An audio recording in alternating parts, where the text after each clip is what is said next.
Hello everyone, welcome back to my channel. मैं हूँ अर्चना बाबिया और इस वीडियो में हम देखने वाले हैं मैन्सफील्ड पार्क का detail analysis from chapter 41 to 48।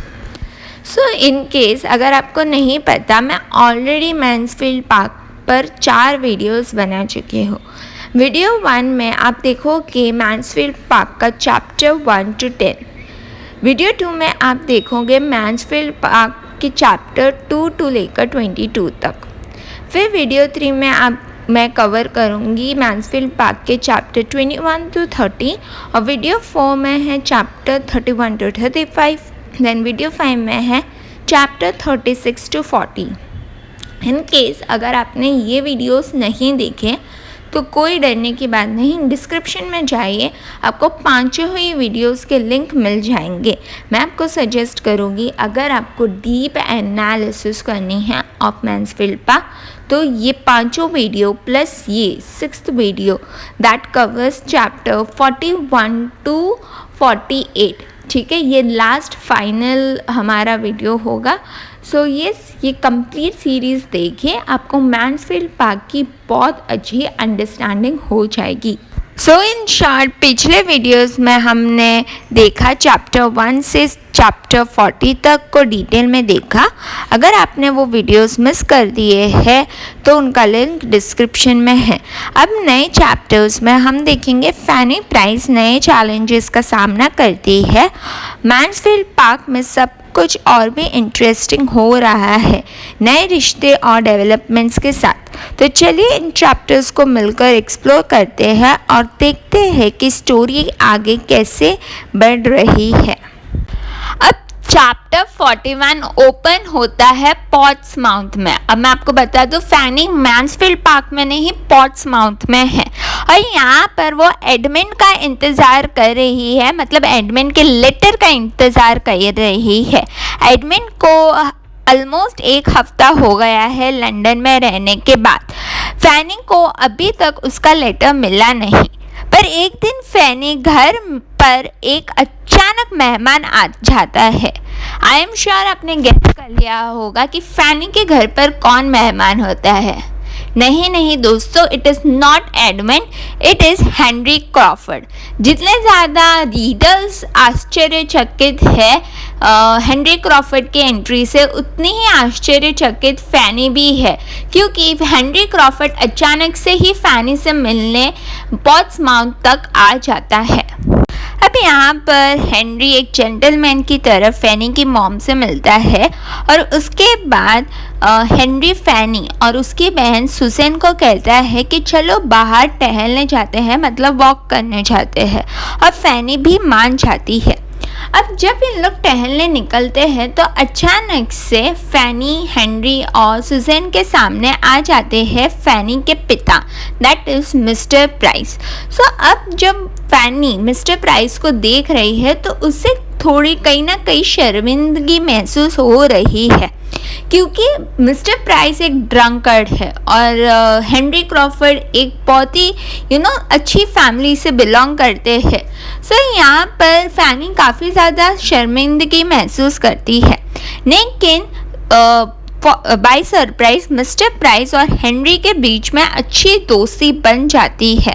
अब हेनरी और मिस्टर प्राइस दोनों साथ में शिपयार्ड, मतलब डॉक यार्ड देखने के लिए जाते हैं और रास्ते में हेनरी अपने नॉरफॉल्क बिजनेस के बारे में बताता है। अब बातों बातों में ही हेनरी बताता है, मतलब हिंट देता है सॉर्ट ऑफ फैनी को कि एडमिन और मैरी की हाई पॉसिबिलिटी है कि एंगेजमेंट हो जाए।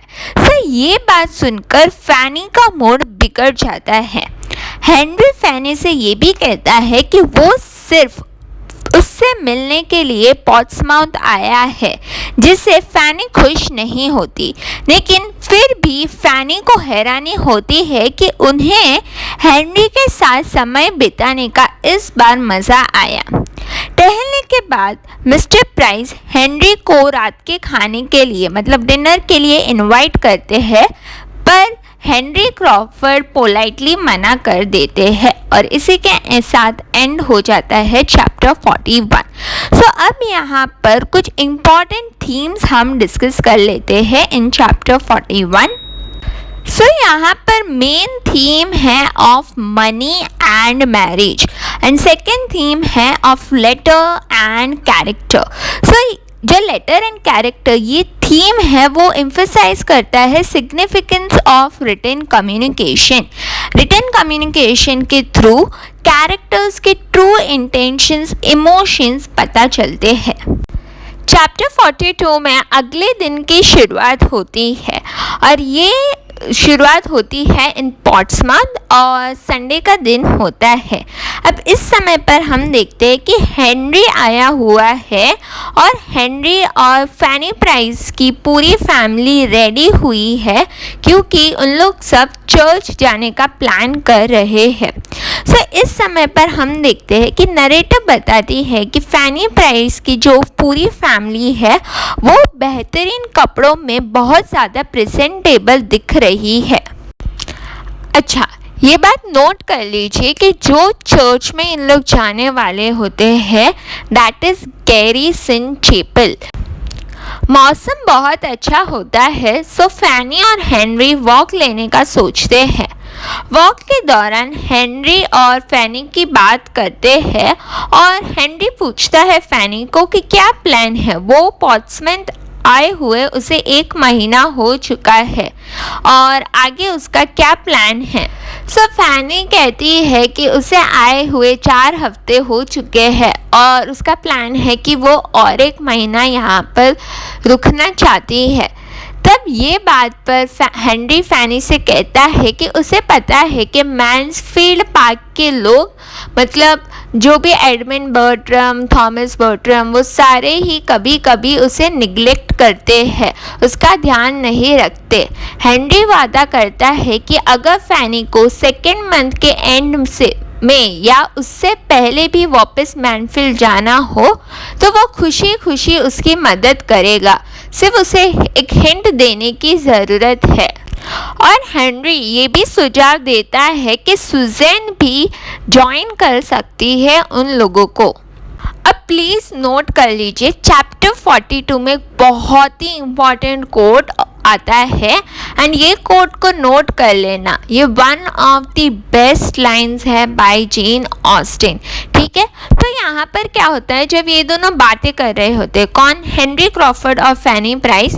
सो हेनरी पूछता है फैनी से कि उसको मतलब कुछ बिजनेस रिलेटेड एडवाइस चाहिए रहती है और उसे ये भी बोलता है कि उसे एस्टेट मैनेजमेंट पर सलाह मांगता है। तो इस पर फैनी है ना बहुत ही अच्छी लाइन बोलती है, एक बहुत ही अच्छी कोट बोलती है। सो ये कोट नोट कर लो। We have all a better guide in ourselves. We would attend to it than any other person can be. सो ये लाइंस फैनी हेनरी को कहती है।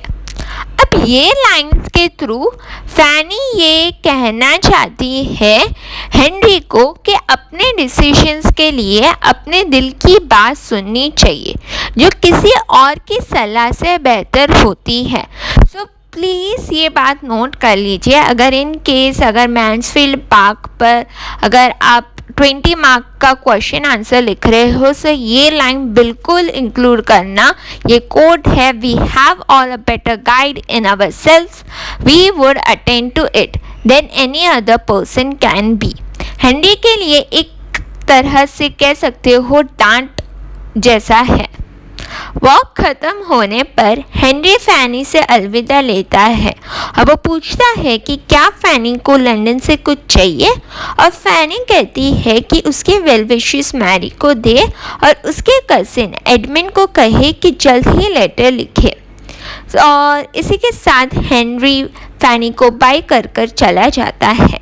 अब नरेटर रीडर्स को बताती है कि हेनरी एक फैंसी और अच्छी डिनर पर जाता है और वहीं पर स्टार्क कॉन्ट्रास्ट में हम देखते हैं कि फैनी अपने परिवार के साथ एक पुअर टेबल का सामना करती है, जहां उसे अक्सर खाना हजम करना मुश्किल होता है। फैनी हेनरी से जलन महसूस करती है, जो अपने दोस्तों के पास लौट सकता है जबकि वो नहीं जा सकती। पर ये बात वो ज़रूर नोट करती है कि हेनरी के जो व्यवहार में है, उसके मैनर्स में काफ़ी ज़्यादा इम्प्रूवमेंट हुआ है। आइए देख लेते हैं चैप्टर 43 ऑफ मैंसफील्ड पार्क। यहाँ पर हम देखते हैं कि हेनरी लंदन पहुंच गया है और कुछ दिन बाद फैनी को मैरी का एक लेटर मिलता है, जिसमें मैरी बहुत सारी बातें बताती है, जैसे कि हेनरी फैनी से मिलने पोर्ट्समाउथ आया था, उसके बारे में डिटेल्ड चर्चा यहाँ पर करती है। फिर मैरी ये भी बताती है लेटर में कि हेनरी बहुत ज़्यादा परेशान था फैनी प्राइस की हेल्थ को लेकर, और अगर फैनी प्राइस चाहे तो वो लोग उसे मैंसफील्ड पार्क छोड़कर आ सकते हैं। मैरी ये भी बताती है कि मारिया एक पार्टी रखी हुई होती है लंदन में और वो सफल रही होती है, और एडमंड भी लंदन में बहुत ज़्यादा अच्छा प्रभाव डाल रहा है। फैनी ने जब ये लेटर पढ़ा, उसके बाद वो काफ़ी ज़्यादा चिंतित हो जाती है, क्योंकि उसे लगता है कि मैरी को एडमंड से कोई लेना देना नहीं। अगर एडमंड के पास कम वेल्थ होगा तो मैरी उसे एक्सेप्ट नहीं कर पाएगी। और फिर हमें अच्छी बॉन्डिंग दिखाई देती है बिटवीन सुसैन एंड फैनी, जहाँ पर हम देखते हैं कि दोनों टाइम स्पेंड करते हैं by reading literature and history. चलिए अब बात करते हैं चैप्टर 44 ऑफ मैंसफील्ड पार्क। इसमें भी हम बहुत अच्छे कोट्स और थीम्स को भी कवर करेंगे। सो chapter 44 is again very important. अब हम सब जानते हैं कि फैनी बहुत टाइम से इंतज़ार कर रही होती है एडमंड का लेटर का, और फाइनली चैप्टर 44 में हम देखते है कि एडमंड एक बहुत लेंथी लेटर लिखता है फैनी को, और फैनी इस लेटर को बहुत ज़्यादा चिंतित और संकोच से पढ़ रही होती है, क्योंकि उसे कहीं ना कहीं डर होता है कि इस लेटर में शायद एडमंड और मैरी की एंगेजमेंट की बात ज़रूर होगी। अब एडमंड यहाँ पर लिखता है कि वो आ गया है मैंसफील्ड पार्क में, और जब वो मैरी से मिला था लंदन में, तो उसे पता चला कि मैरी के जो हार व्यवहार है और मैनर्स में काफ़ी ज़्यादा डिफरेंस है। उसे लगता है कि मैरी के दोस्त उसके चरित्र पर बुरा प्रभाव डाल रहे हैं। वो बताते हैं कि एक इंसान है जिसका नाम है मिसेस फ्रेजर। अब इनके घर पर मैरी रह रही है, और मिसेस फ्रेजर एक घमंडी औरत है जो हमेशा अपनी बहन, जिसका नाम है लेडी स्टॉनवे, उसके साथ अपने आप को कंपेयर करती है। एडमंड मैरी के टूवर्ड्स फीलिंग्स लिखते हुए कहता है, अब ये कोट बहुत याद रखना, ये इम्पोर्टेंट कोट है, I cannot give her a penny. She is the only woman in the world whom I could ever think of as a wife. I am convinced that she is not without a decided preference. I have no jealousy of an individual. It is the influence of the fashionable world altogether that I am jealous of. It is the habits of wealth that I fear. अब ये सब पढ़कर आपको क्या लगता है दोस्तों? फैनी को कैसा लग रहा होगा? ऑब्वियसली फैनी को ना सिर्फ दुख होता है बल्कि गुस्सा भी आता है। एडमंड जो पहली बार प्यार में है, मैरी की कमियां देखकर भी उससे मतलब मैरी को ब्लेम नहीं करता, बल्कि उसके एनवायरनमेंट और फ्रेंड्स को ब्लेम करता है, जिसके साथ मैरी उठती बैठती है। उसके मैरी की कोई गलतियाँ दिखाई ही नहीं देती है। अब फैनी सोचती है कि वो कभी भी लेटर्स का इंतज़ार नहीं करेगी। जब कभी भी फैनी के पास लेटर्स आए हैं तो वो सिर्फ दुख और निराशा ही लाए हैं। सो अब से वो कभी भी लेटर्स का इंतज़ार नहीं करेगी। अब यहाँ पर आप देख सकते हो कि फैनी मैरी के स्वार्थी प्यार को समझ गई है और फैनी को डर है कि अगर एडमंड ने मैरी से शादी की तो उसका जीवन दुख से भर जाएगा। और इसी के बाद एक कोट आता है, वो कोट मैं रीड करूँगी। सो फैनी का ये कोट नोट कर लो। It is an attachment to govern his whole life, accepted or refused. His heart is wedded to her forever. Oh, right. Finish it at once. Let there be an end of this suspense. Fix, commit, condemn yourself. अब Edmund इस letter में ये भी बताता है कि Thomas Bertram Easter से पहले फैनी को लेने नहीं आएंगे। ये बात सुनकर फैनी और भी ज़्यादा नाराज़ हो जाती है। अब चैप्टर 44 में हम और एक चीज़ देखते हैं कि लेडी बर्ट्रम लेटर लिखती है फैनी को और ये बताती है कि टॉम की तबीयत दिन बर दिन बहुत ज़्यादा ख़राब होती जा रही है। फैनी को जब ये बात पता चलती है तो वो बहुत ज़्यादा दुखी और टेंशन में होती है, बट फिर सुज़ैन उसे हिम्मत देती है और इसी के साथ चैप्टर 44 का एंड हो जाता है। चलिए अब हम आ गए हैं चैप्टर 45 पर। सो चैप्टर 45 ऑफ मैन्सफील्ड पार्क देखते हैं। अब चैप्टर 45 में फैनी को न्यूज़ मिलती है कि टॉम की तबीयत में सुधार है। फिर भी डॉक्टर्स उसकी लंग्स को लेकर बहुत ज़्यादा चिंतित है। एडमंड जो है वो मदद कर रहा है लेडी बर्ट्रम की और टॉम की भी मदद कर रहा है। और इसी टाइम पर वो ये भी बताता है एडमंड कि उसने मैरी को अब तक प्रपोज नहीं किया है। और यहाँ पर आप देखोगे कि फैनी तकरीबन 3 महीना गुजार चुकी है इन पोर्ट्समाउथ और अब उसे लगता है कि मैन्सफील्ड पार्क ही उसका असली घर है। उसे मैन्सफील्ड पार्क वापस जाना है। उसकी इच्छा है कि वो मैन्सफील्ड पार्क वापस जाए और वो ये भी सोचती है कि टॉम बीमार है, ठीक है, टॉम बीमार है और फिर भी जूलिया और मारिया जो उसकी सगी बहनें हैं वो तक टॉम को मिलने मैन्सफील्ड पार्क नहीं जा रही है। वो दोनों के पास चॉइस है कि वो लंदन छोड़कर मैन्सफील्ड पार्क जाए फॉर टॉम, बट वो फिर भी अवॉइड कर रहे हैं दोनों बहन। अब हम देखते हैं कि मैरी क्रॉफर्ड ने लेटर लिखा है फैनी को और यहाँ पर वो टॉम की सेहत के बारे में पूछने के लिए लिखा है। लेकिन ये पत्र जो ये लेटर है वो दिखाता है कि मैरी सिर्फ अपना फ़ायदा सोच रही है।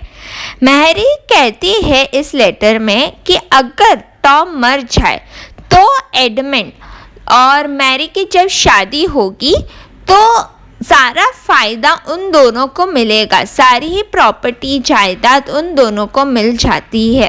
सो ये दिखाती है कि मैरी कितनी निर्दय और लालची है। मतलब सिर्फ पैसों के लिए वो एडमंड से शादी करेगी और ये भी वो सोचती है कि कितना अच्छा रहेगा कि एडमंड का भाई मर जाए जस्ट बिकॉज उसकी प्रॉपर्टी सारी मैरी और एडमंड के नाम पर हो जाएगी। मतलब इस लेटर के थ्रू साफ साफ पता चल जाता है कि मैरी जो है वो फैनी का फ़ायदा उठा रही है। वो लेटर्स इसलिए लिख रही है क्योंकि वो फैनी को यूज़ करना चाह रही है। यहाँ पर जब फैनी देखती है कि मैरी क्रॉफर्ड की सोच कितनी ज़्यादा घटिया है, तो वो अपने दिमाग में डिस्गस्टेड फील करती है टूवर्ड्स मैरी। अब मैरी क्रॉफर्ड ये भी लिखती है कि अगर फैनी प्राइस को कोई भी मैंसफील्ड पार्क ले जा सकता है तो मैं उसकी मदद करूँगी। मतलब अगर फैनी मैंसफील्ड पार्क जाना चाहती है तो मैरी क्रॉफर्ड उसकी मदद करेगी। यहाँ पर आप देखेंगे कि फैनी मना कर देती है, ऑल्दो वो बहुत ज़्यादा टेम्प्टेड होती है ये ऑफर स्वीकार करने के लिए, बट वो मना कर देती है जब वो मैरी क्रॉफर्ड की इस सोच के बारे में सोचती है। और यहाँ पर वो लिखती है कि वो सिर्फ सर थॉमस तय करेगी कि कब फैनी प्राइस को वापस आना चाहिए। अब तकरीबन एक हफ्ते बाद मैरी का लेटर आता है और फैनी एकदम सोचती है कि इसमें मैरी ने क्या अजीबो गरीबो वाली बात कर ली है। यहाँ पर फैनी को कुछ आइडिया नहीं मिल पाता कि मैरी कहना क्या चाह रही है। अब मैरी लिखती है फैनी को कि रूमर्स को नज़रअंदाज कर दे और हेनरी जो है वो एकदम निर्दोष है। सो फैनी को यहाँ समझ नहीं आता कि किस बात का जिक्र हो रहा है। मैरी ने लिखा है हेनरी इज ब्लेमलेस, ठीक है, quote unquote Henry is blameless. So यहाँ पर फैनी और ज़्यादा कंफ्यूज हो जाती है। फिर हम देखते हैं अगले दिन दोपहर में फैनी के डैडी जो न्यूज़पेपर पढ़ रहे होते हैं, तब उसके अंदर हेडलाइन लिखी होती है कि जहाँ पर ये हिंट दिया जाता है कि मिसेस रशवत अपने पति को छोड़कर मिस्टर क्रॉफर्ड के साथ भाग गई है और किसी को पता नहीं कि वो दोनों कहाँ हैं। जब फैनी ये बात सुनती है, पहले तो वो विश्वास नहीं करती, बट फिर एंड में उसे लगता है कि ये बात डेफिनेटली सच हो सकती है। अब फैनी को पता चलता है, क्लू मिलता है कि जब मैरी ने लेटर लिखा था उसमें Henry is blameless, don't believe in rumours, ये सब क्यों लिखा था। अब उसे पता चलता है कि हेनरी और मारिया क्रॉफर्ड मतलब मिसेस रशफर्ड दोनों इलोप हो चुके हैं। सो अब पता चलता है फैनी को कि मैरी ने ये लेटर का मतलब क्या था। सो यहाँ पर आप देखोगे कि फैनी को मारिया और हेनरी के किए हुए काम पर शर्मिंदगी महसूस होती है और उसे पूरी रात ये सोच सोच कर नींद नहीं आ रही होती है, क्योंकि एक तरफ तो ये सोच रही थी कि हेनरी थोड़ा सा तो सुधर गया होगा, बट नहीं, हेनरी क्रॉफर्ड तो ऐसा बदमाश इंसान है कि वो सुधर ही नहीं सकता। अब 3 दिन बाद लेटर आता है ऑफ एडमिन बर्ट्रम टू फैनी। क्या आप दोस्तों गेस कर सकते हो कि एडमिन बर्ट्रम में ये लेटर में लिखा क्या होगा? सो इस लेटर में लिखा है ना सिर्फ हेनरी और मारिया गायब हो गए हैं, बल्कि जूलिया और एड्स भी भाग गए हैं।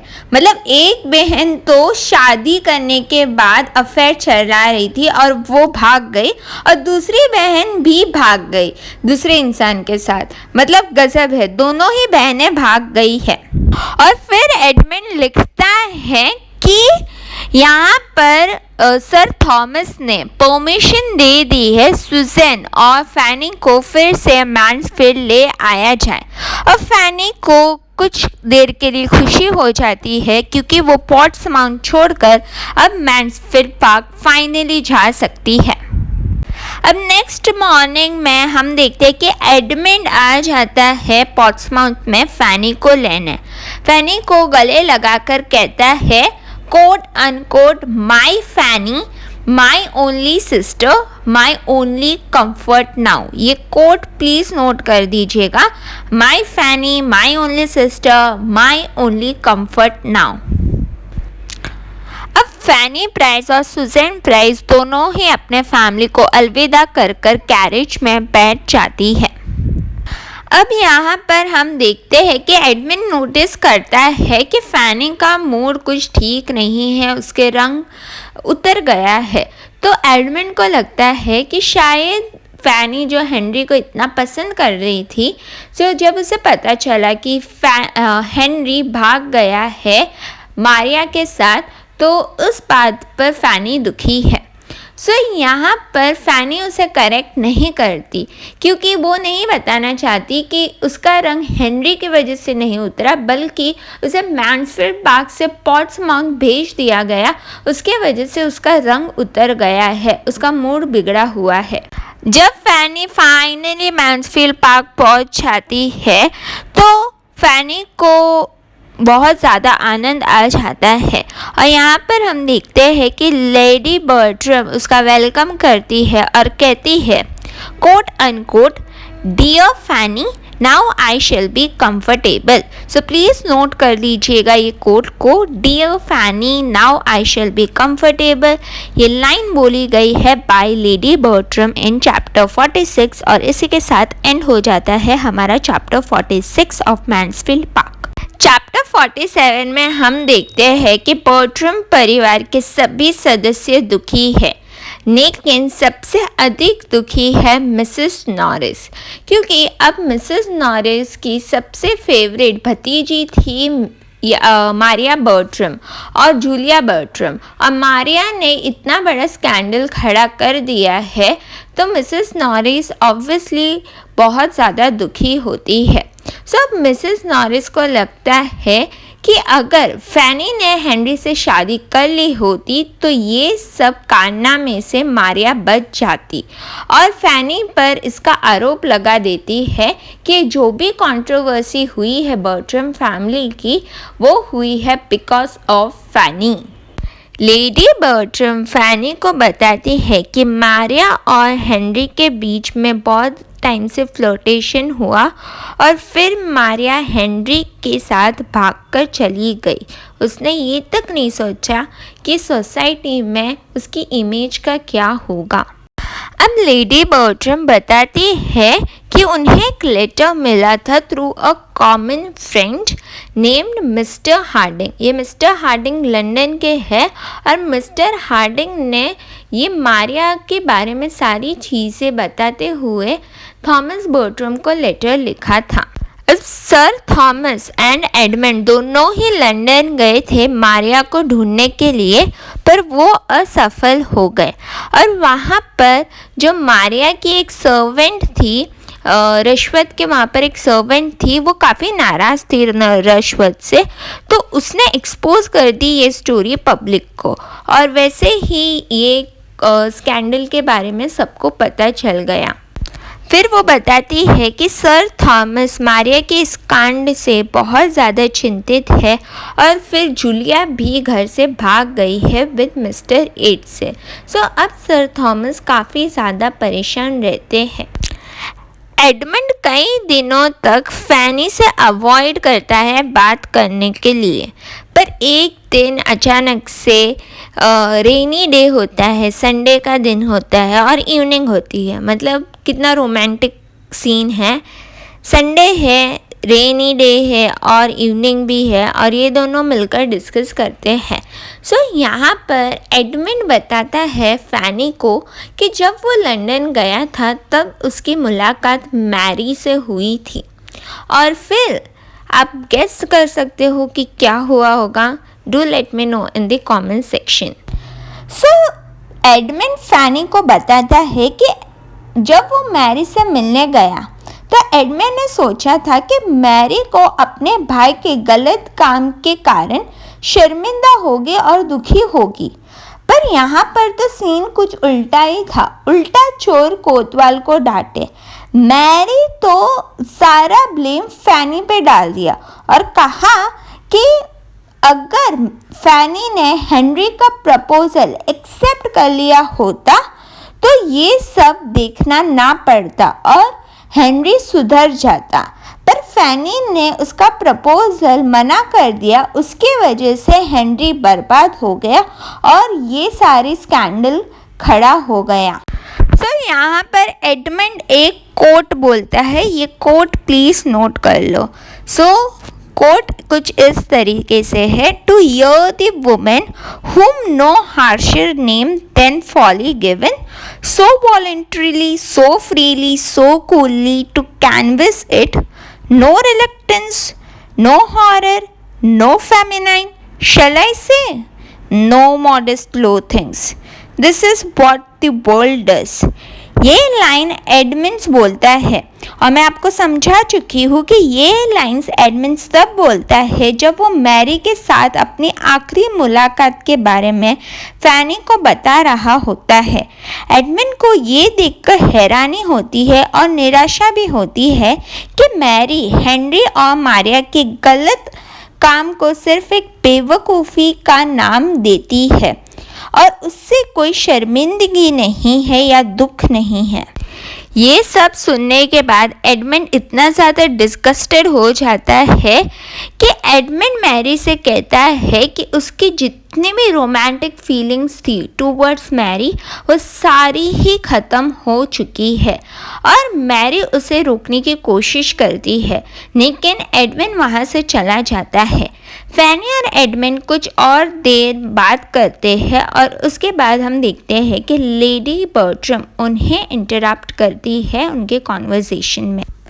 अब हम फाइनली आ गए हैं in chapter 48 of Mansfield park. चलिए देखते हैं chapter 48 of Mansfield park.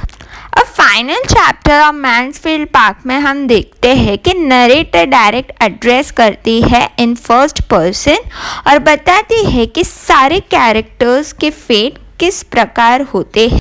Chapter 48 में हम देखते हैं कि नरेटर हमें बताती है कि फैनी अब खुश है, मैन्सफील्ड पार्क में है और प्यार और सम्मान के साथ रह रही है और हेनरी क्रॉफर्ड की बला उसकी लाइफ से टल गई है। फैनी को सिर्फ एडमिन की चिंता है जो अभी भी मैरी क्रॉफर्ड को लेकर उदास है, पर उसे आशा है कि समय के साथ एडमिन का दुख कम हो जाएगा। अब हम सेकंड कैरेक्टर देख लेते हैं सर थॉमस। तो सर थॉमस अपने बच्चों के जो नुकसान हुए हैं, 4 में से 3 बच्चे क्राइसिस में हैं। वैसे देखा जाए तो चौथा भी वैसे तो उदास ही है। सर थॉमस को बहुत ज़्यादा बुरा लगता है कि उनके बच्चों के साथ ऐसा हो गया। अब हम देखते हैं कि थॉमस बर्ट्रम को लगता है कि उनके बेटे को उन्होंने सही और गलत के बीच का फैसला करना नहीं समझाया और उन्हें ये भी दुख है कि ज़्यादा करके उनकी बेटियां ने टाइम स्पेंड किया था विद मिसेस नॉरिस और मिसेस नॉरिस के ज़्यादा लाड़ प्यार ने उन्हें कहीं ना कहीं बिगाड़ दिया था। अब हम देखते हैं टॉम बर्ट्रम। टॉम बर्ट्रम अब ज़्यादा समझदार और जिम्मेदार हो गया है। अब नरेटर हमें बताती है अबाउट मारिया और हेनरी।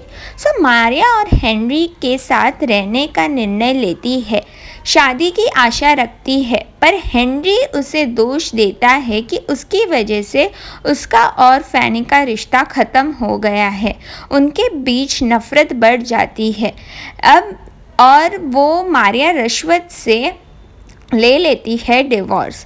अब यहाँ पर मारिया का नाम सोसाइटी में काफ़ी ज़्यादा ख़राब हो गया है। मिसेस नॉरिस चाहती है कि मारिया वापस आ जाए मैन्सफील्ड पार्क पर सर थॉमस मना कर देते हैं और उन्हें कहते हैं कि वो दूर जाकर रहे। मतलब अब मिसेस नॉरिस और मारिया दोनों साथ में रहेंगे और मैन्सफील्ड पार्क से दूर रहेंगे। जूलिया बर्ट्रम शादी कर लेती है एड्स के साथ और सारे जितने मैन्सफील्ड पार्क के लोग हैं वो एक्सेप्ट कर लेते हैं उनकी मैरिज को। अब आता है हेनरी क्रॉफर्ड। नरेटर जो है वो हेनरी के प्रति थोड़ी दया दिखाती है। नरेटर को लगता है कि हेनरी के अंदर एक अच्छा इंसान बनने की संभावना थी, पर उसके गलत फैसलों की वजह से आज वो इतना ज़्यादा सफ़र कर रहा है। अब यहाँ पर एडमंड बर्ट्रम को एहसास होता है कि फैनी ही वो व्यक्ति है जो उसके साथ सच्चा प्यार करती है और उसे सही तरीके से समझती है। एट द एंड हम देखते हैं एडमंड और फैनी एक दूसरे के लिए अपनी भावनाओं को, फीलिंग्स को समझते हैं और अपनी ज़िंदगी एक साथ बिताने का फैसला करते हैं। उनकी शादी के बारे में नरेटर बताती है कि ये रिश्ता प्यार, समझ और सम्मान पर आधारित होगा। फैनी, जो हमेशा से एडमंड को प्यार करती थी, उसके साथ अपनी ज़िंदगी बिताने के लिए तैयार हो जाती है। सो फाइनली मैन्सफील्ड पार्क के एंड पर हम आ गए हैं। आप सभी का बहुत बहुत शुक्रिया। अगर आपको ये वीडियो पसंद आई हो और आप ऐसा कंटेंट देखना चाहते हैं तो लाइक बटन दबाना और हमारे चैनल को सब्सक्राइब करना मत भूलिए। आपका सहयोग हमारे लिए बहुत मायने रखता है। अपने विचार और सुझाव हमारे कमेंट सेक्शन में आप ज़रूर दे सकते हैं। अगली बार मिलते हैं एक नए और दिलचस्प वीडियो के साथ। एक और मैं आपको कहना चाहूँगी कि आप प्लीज़ फेसबुक पर हमें फॉलो कर दीजिए, बिकॉज़ फेसबुक पर फॉलो करने से आपको regular updates of my channel मिलते रहेंगे। तब तक अपना ध्यान रखिए और हमारे वीडियोस के लिए वेट ज़रूर कीजिएगा। Thanks for watching. This is Archana Babiya signing of.